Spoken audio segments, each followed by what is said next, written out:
Salut les entrepreneurs, c'est Goulven Tristan du livre Comment je constitue un patrimoine de plusieurs millions d'euros avec un salaire de 1750 euros. Je suis content de vous retrouver aujourd'hui pour un nouvel interview, pour un nouveau témoignage, des gens qui passent à l'action, des gens qui sortent de leur zone de confort.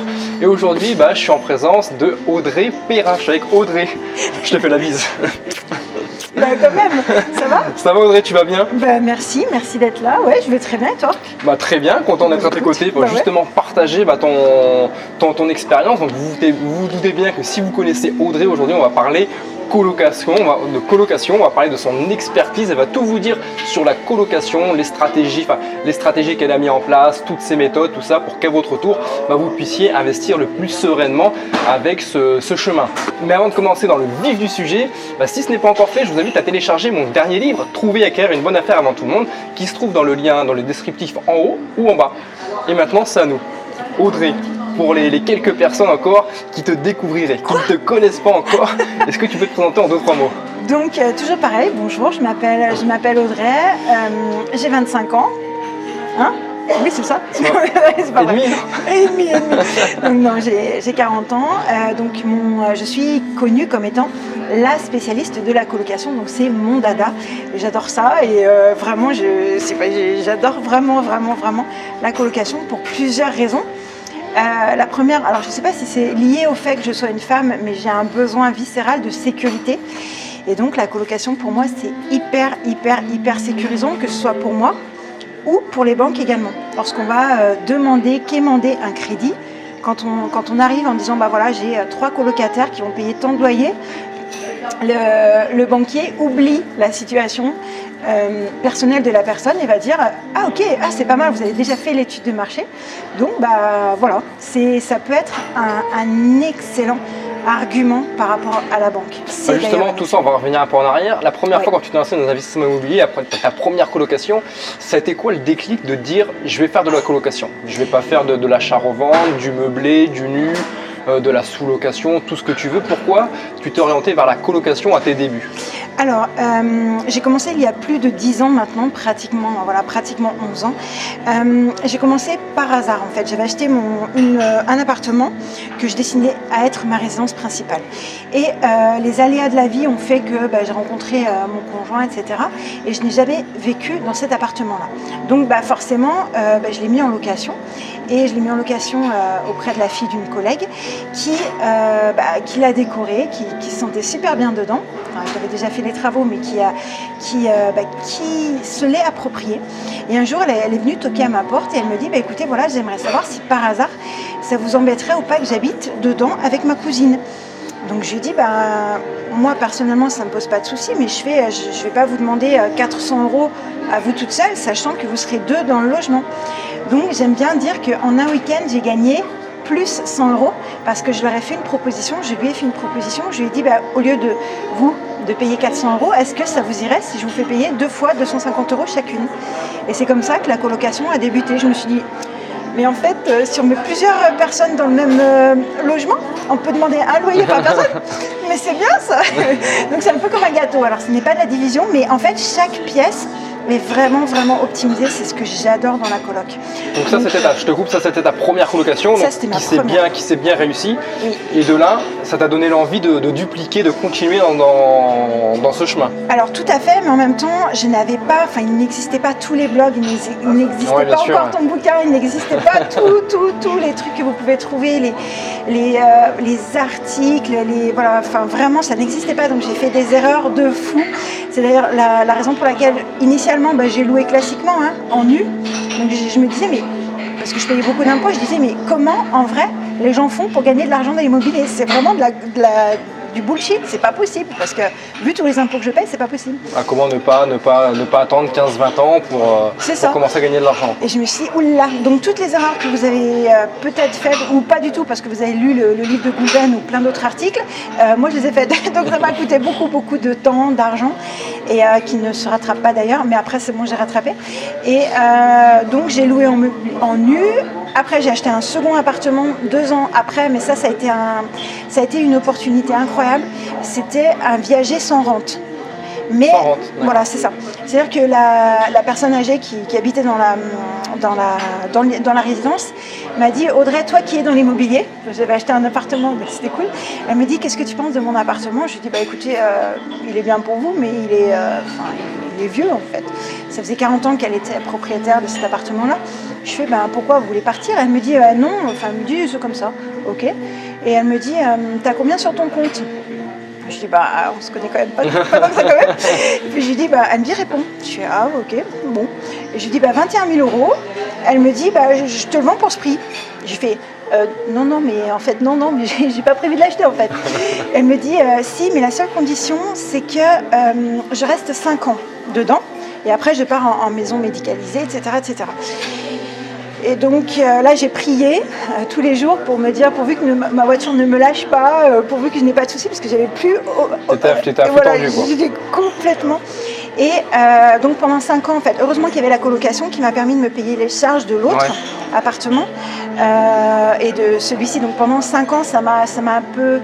Comment dirais-je, ça a mis mes investissements, entre guillemets, à mal. Enfin, j'étais juste vraiment à l'autofinancement. Et voilà, donc j'ai pas pu, voilà, c'était pas évident avec mon salaire de vivre et de payer tout ça.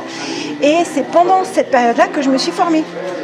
Et que j'ai vu les bienfaits du meublé, de tout ça, de la SARL, de la SAS, de plein de choses. Et c'est là que je me suis dit, ah mais tiens, mais on peut ne pas payer d'impôts. Si je ne paye pas d'impôts, ça me fait des mensualités en plus. Et c'est là où effectivement j'ai acheté le 3e, 4e, etc. D'accord. Voilà. Donc d'où l'importance en fait, ce que je voulais véhiculer donc à toutes celles et ceux qui nous regardent, c'est que toi tu as fait une première colocation qui s'est très bien passée, oui. tu as vraiment été contente et tu as réussi à dupliquer ce modèle-là. En fait, le message que je veux faire passer, c'est que voilà, peu importe que ce soit une colocation, du nu, du meublé, par rapport à votre premier investissement, c'est vraiment le premier investissement.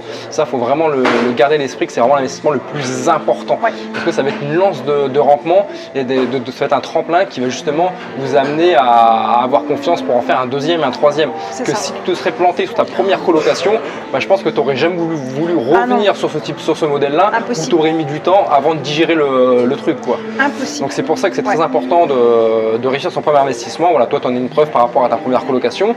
Et après voilà, par rapport à la gestion de ta colocation, tu nous as parlé aussi du risque qui était moindre. Comme quoi, fallait pas forcément, si tu as une colocation de 3-4 personnes, il ne faut pas forcément qu'elle soit entre guillemets complète pour pouvoir équilibrer avec ton loyer. Alors effectivement, moi c'est mon principe à moi, toujours pareil sur ce besoin de sécurité. Par exemple, sur une colocation à 3, je m'arrange toujours, quitte à mettre un peu plus d'apport ou à mettre sur 1 000, 2 000 € de plus un billet, je m'arrange toujours, c'est juste pour ma sécurité mentale, pour qu'un seul de mes colocataires me serve à me payer ma mensualité de crédit et ou mes charges. Juste un seul. D'accord. Alors après, ça dépend des villes dans lesquelles on se positionne. Bien évidemment, si on est à Lyon-Paris, déjà si on arrive à faire une coloc de 3, c'est déjà très bien. Et il est possible que sur le ratio-là, vous ayez par exemple 2 personnes qui vous payent ce type de crédit, etc., et que le 3e représente votre cash flow. Ça, c'est un très très bon investissement également. Mais pour moi, par rapport aux villes dans lesquelles je me positionne, eh bien, c'est vraiment le ratio que je veux à tout prix. Et pour obtenir ce ratio-là, j'ai une méthode que j'ai découverte il y a pas très longtemps. D'ailleurs, c'est ce qui m'a permis de faire mon 3e et mon 4e bien. C'est la méthode du différé pour travaux. Très important. Donc le différé, je fais une petite parenthèse. Donc vous avez différé total ou différé partiel. Oui. Et dans les textes, ça peut aller jusqu'à 3 ans. C'est ça. Généralement, c'est 6 mois, 1 an, enfin 2 ans ou 3 ans. Donc ça, c'est très intéressant pour se constituer une belle trésorerie, ça. Carrément. Ouais. Et ou pour faire un remboursement anticipé et ou pour abaisser son taux d'endettement. Alors, ou pour aussi négocier, je remets encore une couche, pour négocier, voilà. Si vous devez payer les frais de notaire, essayez de négocier en contrepartie un différé. Comme ça, au moins, vous amortissez les frais de notaire. Voilà, c'est plein de petites techniques, mais ça, ce qu'elle est en train de vous dire, c'est très important le différé. C'est une pépite de fou. Clairement, depuis que j'ai découvert ça et que je le mets en place, c'est un truc de fou. Je vais vous expliquer le montage que j'ai. C'est-à-dire que par exemple, pour mon 3e bien, il était affiché à plus de 85 000 €, je l'ai négocié 53 500. Bon, on y allait fort, mais bon. Donc concrètement, c'est assez rigolo. Et voilà, donc ça déjà sur la négociation, je me suis amusée. Donc on s'est amusé, je vous donnerai 2-3 petites techniques si vous voulez, mais on s'est amusé. Et en fait, j'ai sur les 3 500, pour arriver à 60 000, j'ai pris 6 500 de différés. D'accord ? Alors que, voilà. Donc c'est-à-dire qu'en fait, on commence toujours par le différé pour travaux, différé partiel pour travaux. Et moi, par exemple, je suis allée jusqu'à, par exemple, 5 000 euros. Donc j'ai fait faire mes travaux pour 5 000 euros.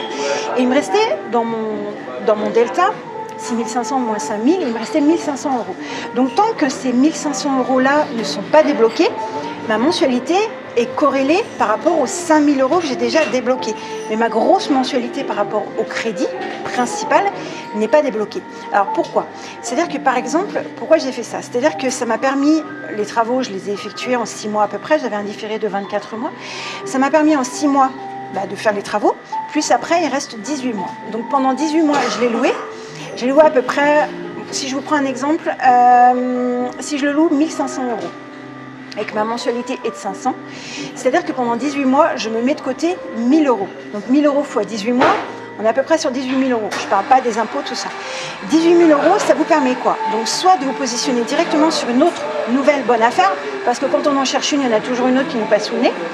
Ou autrement, ça vous permet de faire un remboursement anticipé sur ce crédit-là, donc de dire, ok, je vais baisser mes mensualités.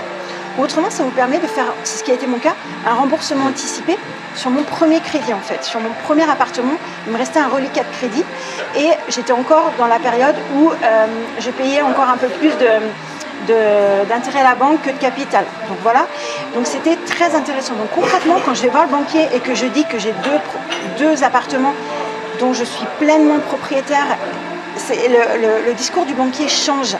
C'est-à-dire qu'il voit que je sais gagner l'argent et en plus il voit que je n'ai plus du tout d'endettement sur ces deux biens-là.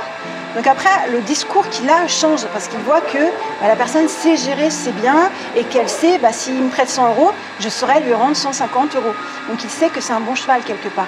Donc c'est ça qui m'a permis, moi, de faire mes remboursements anticipés ou pas, ou simplement de baisser mes mensualités pour toujours être en dessous des 33% d'endettement. 33% d'endettement, clairement je m'en fiche parce que ça c'est une coutume et pas une loi, mais au-delà de ça, ça me permet surtout pour un nouveau banquier de le rassurer et de voir que je ne fais pas n'importe quoi. Au jour d'aujourd'hui, je suis en négociation par rapport à mon travail, donc entre guillemets demain je n'aurai plus de CDI, donc ça va être un petit peu plus compliqué pour moi d'emprunter, et si je suis toujours sur ces ratios-là, le banquier saura qu'il pourra me faire confiance. Tu vois ? Très bien, non, très bien, non, c'est très intéressant ce que tu es en train de dire. Pour revenir sur on va parler maintenant du processus d'investissement en colocation. Oui. Déjà, la première chose, c'est quels sont les critères que tu vas regarder avant d'investir dans une colocation. C'est quoi ? Ça va être le quartier, ça va être quoi ? C'est uniquement des F3, F4, F5, une colocation qui va être vide, qui va être nue. Tu préfères toi-même mettre tes locataires. Comment, grosso modo, les grandes lignes d'un investissement dans une colocation ? Alors, tout part de combien vous avez besoin et tout part aussi de la ville, des villes dans lesquelles vous voulez investir. Chaque ville s'étudie différemment parce que chaque ville a des publics différents, a des coûts différents, etc., etc. Donc ça, c'est extrêmement important. Par exemple, si je me positionne sur Lyon, sur Strasbourg, sur Toulouse, sur des grandes villes, eh bien, je vais avoir au minimum au moins 4 chambres. Il me faudra au minimum avoir 4 chambres pour être rentable. Après, avec la technique du différé, c'est une manière pour moi de descendre mes mensualités qui est très important par rapport au ratio dont je vous ai parlé tout à l'heure. Et puis mon but c'est d'avoir le plus de cash flow possible. Pourquoi je loue en meublé ? Pour ne pas payer d'impôts, bien évidemment. Je vais vous dire un adage qui est très important pour moi, c'est les lois sont faites par des riches, pour les riches. Alors ça veut dire quoi ? Je ne suis pas forcément d'accord, mais en même temps c'est comme ça que ça fonctionne. C'est-à-dire que concrètement, il y a souvent des gens qui me disent oui Audrey, par rapport au plafonnement des loyers, à la loi Allure, Élan, machin, est-ce que ça vaut encore le coup d'investir ? Alors il y a deux moments idéaux pour investir, c'était hier et c'est aujourd'hui. La raison pour laquelle aujourd'hui je me positionne encore. Et les lois sont faites par des riches pour des riches. C'est-à-dire qu'il y aura toujours des niches, il y aura toujours des choses qui vont faire que qu'ils vont sortir leur épingle du jeu, les personnes riches. Pour en venir aux colocations, dans une ville, il y a absolument des endroits qui sont parfaits pour investir. Ce sont les centres-villes et où la proximité immédiate des transports. Là, clairement, juste à côté de nous, on est dans une ville qui a un tram. Clairement, maintenant, si j'investis dans cette ville-là, je vais être dans la rue du tram ou première parallèle. Au jour d'aujourd'hui, c'est la chose la plus sûre parce qu'il faut toujours penser au plan B et au plan C. Si demain, la colocation ne fonctionne plus, qu'est-ce que je peux faire de cet appartement-là ? L'immobilier se réfléchit sur 10, 15, 20 ans. Et à partir de 5 ans, on commence à amortir les frais de notaire. 10 ans, voilà, on commence, voilà. Mais concrètement, c'est très très important de réfléchir à moyen et à long terme sur de l'immobilier. C'est pas une baguette de pain. Donc c'est la raison pour laquelle en fait on peut se positionner là-dessus. Et après, c'est en fonction du coût de la ville. À Lyon, par exemple, ça sera au moins 4, voire un 5 chambres. D'accord ? Après, transformation du salon en chambre ou pas, aménagement plutôt, pas transformation du salon en chambre, c'est tout à fait possible, mais ça dépend vraiment du type d'appartement que vous avez. Ce que j'aime, moi, ce sont les appartements qui sont par exemple sans ascenseur, avec le moins de charges possible, au premier voire au deuxième étage. Pas de rez-de-chaussée par rapport à l'assurance, etc. Le moins possible pour la colocation. Sauf si je fais des espaces de coworking. Ici, on est dans un espace de coworking. Ce serait top. En coin, c'est génial. C'est juste, il faut adapter ce qu'on veut faire par rapport au logement. Ensuite, ça va dépendre des profils de gens. Si je fais une colocation de seniors, ben forcément, senior, c'est 60, 65, 70 ans. Rez-de-chaussée. Voilà, ça sera soit rez-de-chaussée, soit un appartement de standing avec des grandes chambres, avec un ascenseur, parce qu'il faut le confort. Et on n'est plus du tout sur, par exemple, des étudiants qui vont chercher un coût moindre par rapport à leur chambre.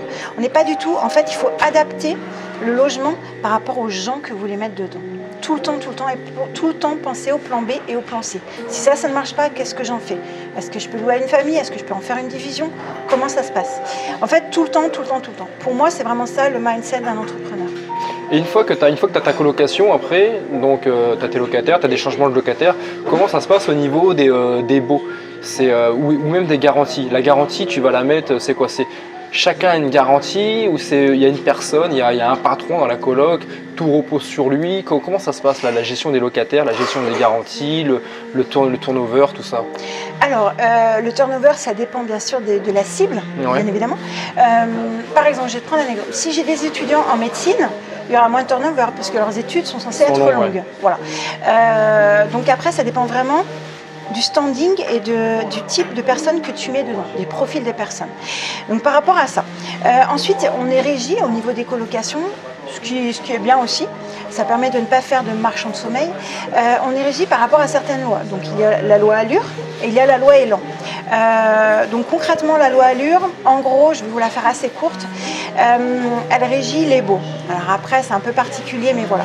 Concrètement, pour un appartement type, par rapport à ta question d'avant, moi j'aime bien me positionner sur des appartements qui font entre 60 et maximum 80 mètres carrés. D'accord ?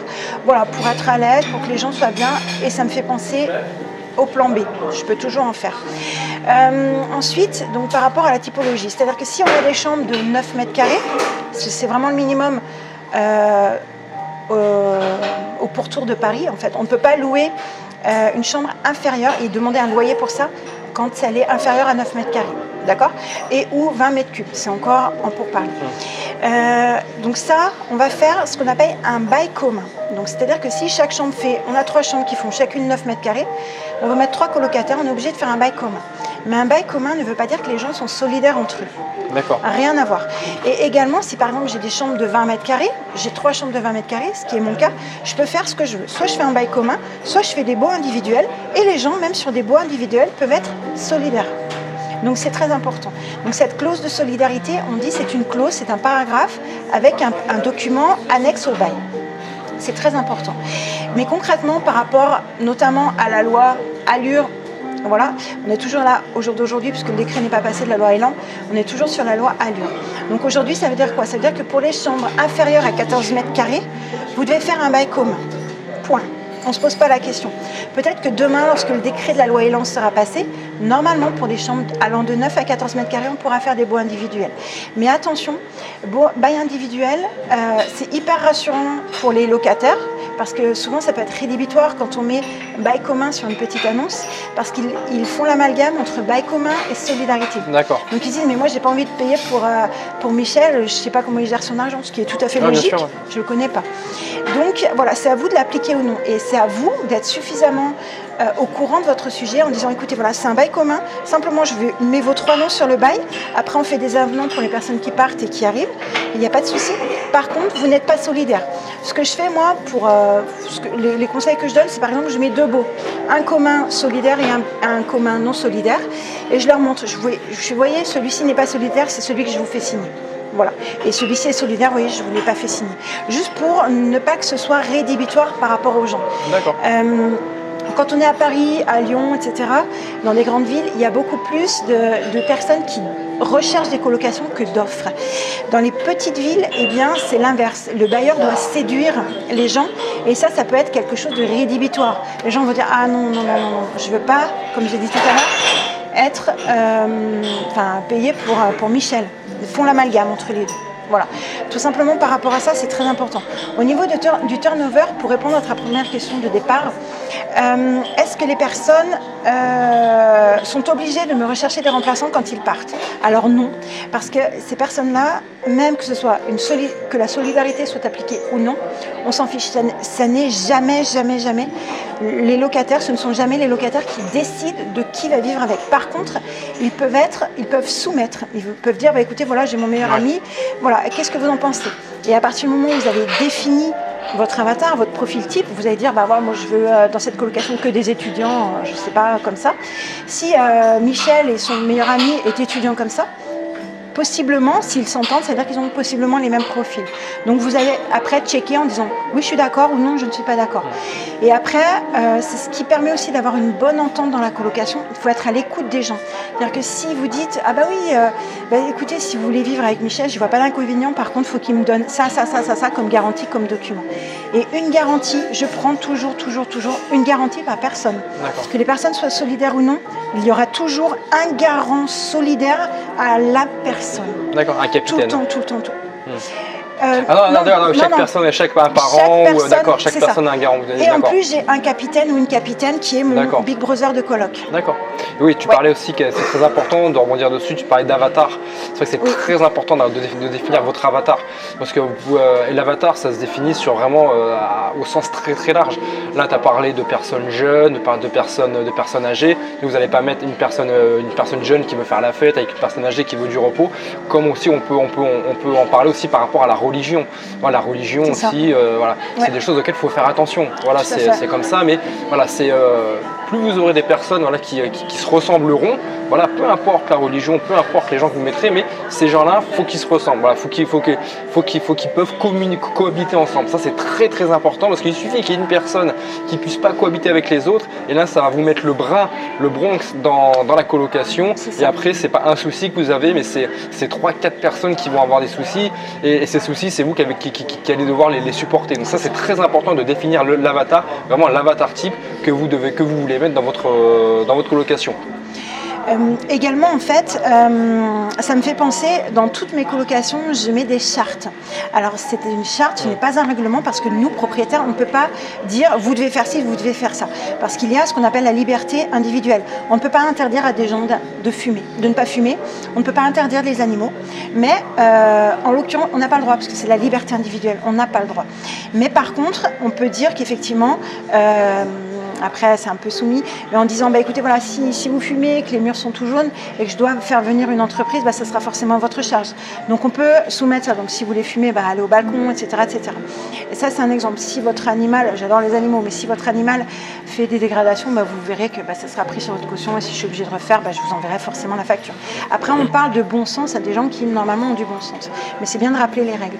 Et au-delà de ça, toutes mes chartes de colocation sont différentes.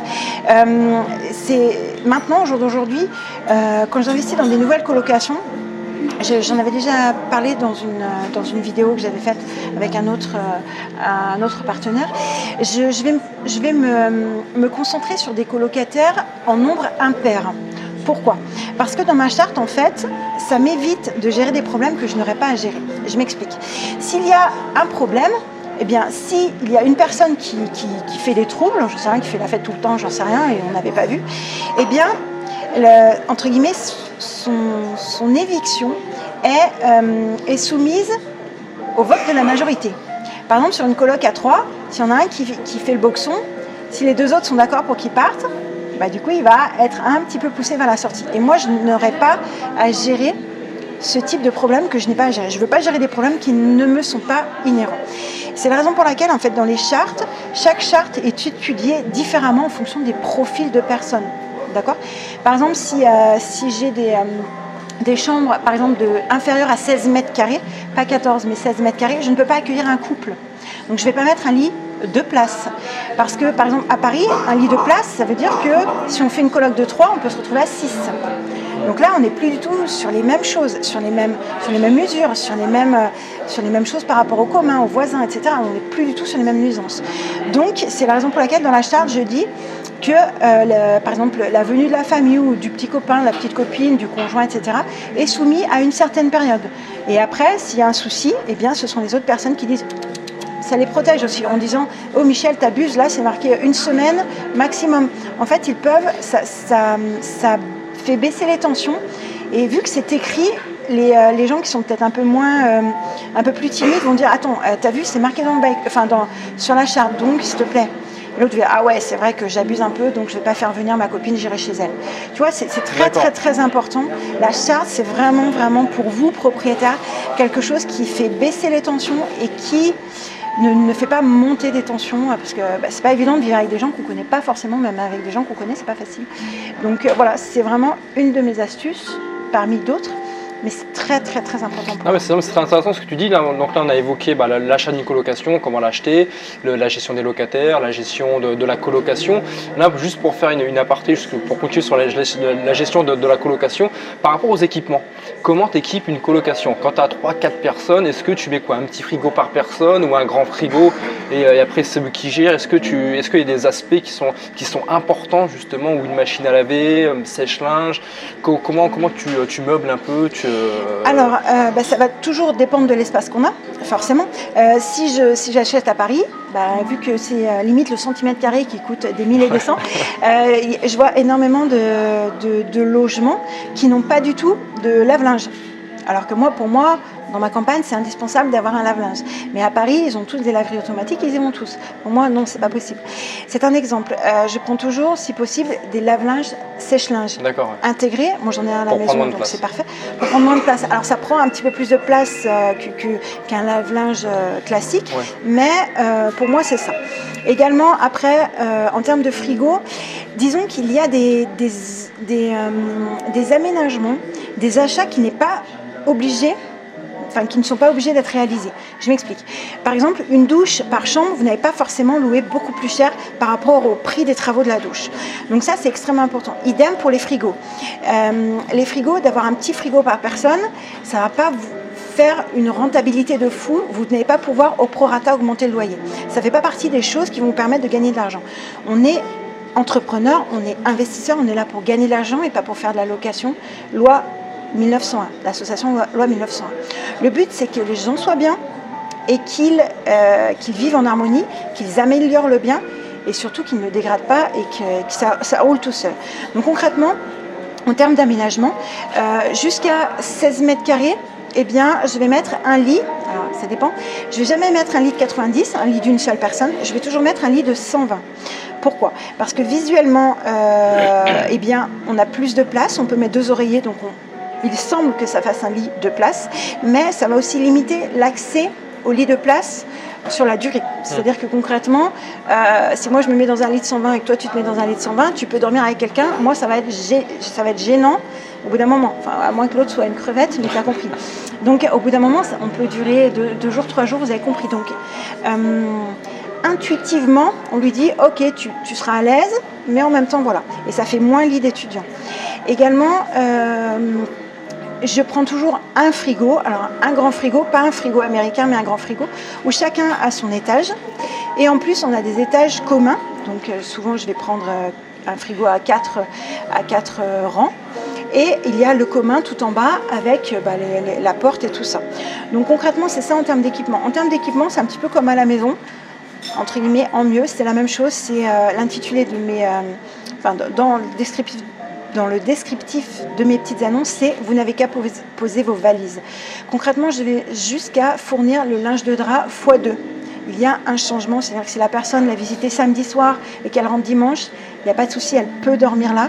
Et également, toujours dans une première colocation, je vais toujours mettre un paquet de pâtes, un paquet de sauce tomate, au moins je sais que ça convient à toutes les religions. Et ils disent « Ah, ouf !» Du thé, du café, des petits sticks, 2-3 biscottes, et on est bon. Au moins, ils disent « ouf, c'est bon, je suis pas obligée d'aller faire les courses, j'arrive, c'est dimanche, tout est fermé, il n'y a pas de souci. Et le lundi, ah génial, au moins j'ai un café, un thé, 2-3 dosettes de cacao, ça coûte rien du tout en Nesquik. Et les gens sont heureux, ils sont contents. Et donc après, ils vont pas m'embêter pour des petites choses. Tu vois ce que je veux dire? Ah ouais, totalement. Et en équipement, c'est ça. Après, dans les chambres, donc j'utilise bien sûr le commun, la cuisine par exemple. Et dans les chambres, eh bien, ça va être un lit, quelque chose de très confortable au niveau de la literie. Bien évidemment, je mets le paquet sur la literie. Des alaises, bien sûr, pour garder le plus possible. Avec des bonnes housses de couette, pas des trucs Ikea. En fait, j'aime Ikea, mais pour moi, pour les meubles, pour tout ça, parce que ça fait un peu contemporain. Mais tout le monde a du Ikea. Donc moi, en termes de literie, je prends du Alinea parce que j'adore ça. Et parce une gamme légèrement au-dessus. Ouais, c'est une gamme au-dessus. Et en plus, c'est très bête, mais vous pouvez profiter des soldes et des choses comme ça. Et pour moi, ça vraiment, on voit tout de suite la qualité des choses, c'est très très important. Et après, je mets toujours un bureau avec, si possible, une télé, sauf s'il y a un salon, et une chaise, etc. Tout le nécessaire pour que les gens soient bien. Voilà. Dernière question par rapport à la colocation. Et Internet. Ouais, très important. On a déjà fait on a vu une large partie des colocations. Oui. Dernière chose, c'était peut-être pas encore arrivé, mais lors d'une vente, oui. Ce serait quoi les stratégies? Vendre ça en colocation avec une rentabilité ou vendre ça nu? Ce serait quoi les stratégies? Alors, pour la vente? J'y ai déjà pensé parce qu'au bout d'un moment, il va falloir que je fasse de l'arbitrage. Ouais. Donc, je sais que normalement, quand un entrepreneur a une entreprise qui fonctionne, je sais qu'il faut qu'il la vende au plus haut. Clairement, c'est ça. Et quitte à vendre la poule aux œufs d'or, voilà.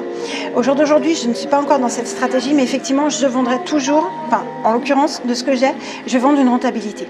Clairement, aujourd'hui, je suis connue comme étant la spécialiste de la colocation. Il suffit que je mette une petite annonce sur Internet en disant, que je vais faire de l'arbitrage et que je veux prendre plus grand, ce qui sera vrai, ou différemment. Eh bien, clairement, j'offre une rentabilité. Au jour d'aujourd'hui, si je veux vraiment parler de chiffres et de rentabilité, je suis en général un tout petit peu moins de 30% net sur mes colocations. C'est énorme.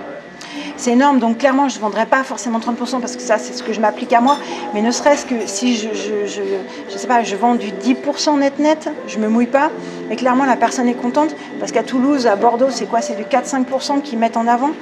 Clairement, tu as rien compris. Tu as un truc qui tourne, c'est ça que je vais mettre en avant. En fait, je vais mettre en avant le business. Ça va être un business clé en main. Avec le site, avec tout. En fait, c'est une entreprise. L'appartement sera une entreprise. Tu vois l'entreprise, ouais. Ce sera une entreprise avec, entre guillemets, la fiscalité. Après, ce sera à vous de la faire. Mais je vends le business model et je vends absolument tout. Les partenariats et tout ce qui est avec. Non, mais super Audrey, avant de clôturer cette vidéo, est-ce que tu aurais quelque chose à rajouter? Quelque chose qu'on aurait pu oublier, qui a son importance, malgré qu'on a déjà dit beaucoup de choses? Est-ce que quelque chose que tu aurais rajouté, ou sinon donner 3 conseils, ou le nombre de conseils que tu le veux, à la Audrey peut-être, il y a 15 ans en arrière, qui commençait, ou à la personne qui veut se lancer en colocation, qui doute un peu, qui a peur, qui ne sait pas comment s'y prendre. Quel conseil tu lui donnerais justement pour que sa colocation, son investissement se passe le mieux possible? Et qu'elle réussisse à devenir la future Audrey Perrin. Ouais, mon Dieu. J'espère, vraiment, mon ambition, c'est que vous fassiez mieux que moi. Il y a déjà des élèves qui ont fait mieux que moi, avec des immeubles complets en colocation. Et il y en a un qui avait un immeuble complet en colocation, et il a racheté celui qui était à côté, juste aussi pour faire la colocation. Donc c'était juste génial, donc ça j'adore. Je suis hyper fière. Concrètement, alors qu'est-ce que je dirais à la Audrey d'il y a 15 ans? Le plus dur, en fait, vraiment, c'est de se faire confiance. C'est le plus difficile parce qu'on rentre quand on n'est pas dans une famille d'investisseurs, issu d'une famille d'investisseurs, le plus dur, vraiment, c'est de se faire confiance, de dire est-ce que mes locataires vont payer, est-ce que je vais y arriver? Et malgré tous les boulets, tous les on-dit de la famille, tous les trucs, non, ça marche pas, les locataires ne payent pas, tout ça, c'est frein de fou. Donc ce serait juste de se faire confiance. Au jour d'aujourd'hui, vous pouvez vous former en restant chez vous, mais c'est un truc de malade mental. Mais vous imaginez même pas, quand vous achetez la formation de Goulven ou la mienne, mais les erreurs potentielles que vous n'allez pas faire. Mais nous, ça nous a coûté des dizaines de milliers d'euros. Mais des cheveux blancs. Lui d'ailleurs, il est rasé, c'est pour pas qu'on voit ses cheveux blancs. Mais c'est tout ça en fait. C'est du temps, c'est de l'expérience qu'on met à votre service. C'est un truc de malade. Enfin, clairement, c'est ça. Donc, formez-vous. entourez-vous des meilleurs dans le domaine. Clairement, au jour d'aujourd'hui, si demain je fais une division ou je fais une location courte durée, clairement je ne connais rien, alors j'ai 2-3 connaissances, mais tant que je ne l'ai pas fait, je ne vais pas en parler, je vais m'adresser au meilleur, je vais aller voir le meilleur, la meilleure, je vais dire, bon concrètement, qu'est-ce que je fais? Est-ce que ça marche dans telle ville? Comment je fais? Donc concrètement, il va me dire, bah, là, petit A, tu fais ça, petit B, tu fais ça. Point, j'ai un plan d'action. C'est la recette de la pizza. On fait déjà la pâte avant de mettre la sauce de tomate. Mais c'est ça. Il y a des gens qui pensent, et ça c'est très masculin, qui se disent, ouais, s'ils ont réussi, je vais pouvoir réussir. Je suis d'accord avec vous. Mais en même temps, les erreurs que vous allez faire, ce serait dommage pour 1000 € de les faire. On se dit, ouais, 1000 €, c'est cher, ouais, mais pas par rapport aux erreurs que vous allez faire potentiellement et au temps et aux soucis. Et tout ce que tu connais pas en immobilier te coûte de l'argent, ne l'oublie jamais. Carrément, mais c'est un truc de fou. Donc directement, allez voir directement les experts du domaine dans lequel vous voulez exceller, voire investir. Clairement, si je veux acheter un immeuble, j'irai voir quelqu'un qui est pro des immeubles, qu'on a déjà d'une, et qui va me dire, oh là, alors là j'ai fait ça, c'était une grosse erreur, je ne ferai plus jamais. Ah oui, il faut surtout pas que je fasse ça, mais ça a une valeur de fou. Donc c'est ça en fait. Et surtout, faites-vous confiance.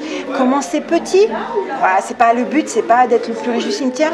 Le but c'est d'être heureux, c'est de vivre, de savoir qu'on est capable de le faire aussi. C'est très important de se retourner en disant, ah ouais, ok, je suis fière, j'ai quand même fait ça, même si on est toujours critique. Mais au-delà de ça, c'est très important. Le but c'est d'être heureux, c'est de faire en sorte que ça protège notre famille, que ça protège ceux qu'on aime et qu'on ne se fasse pas de soucis.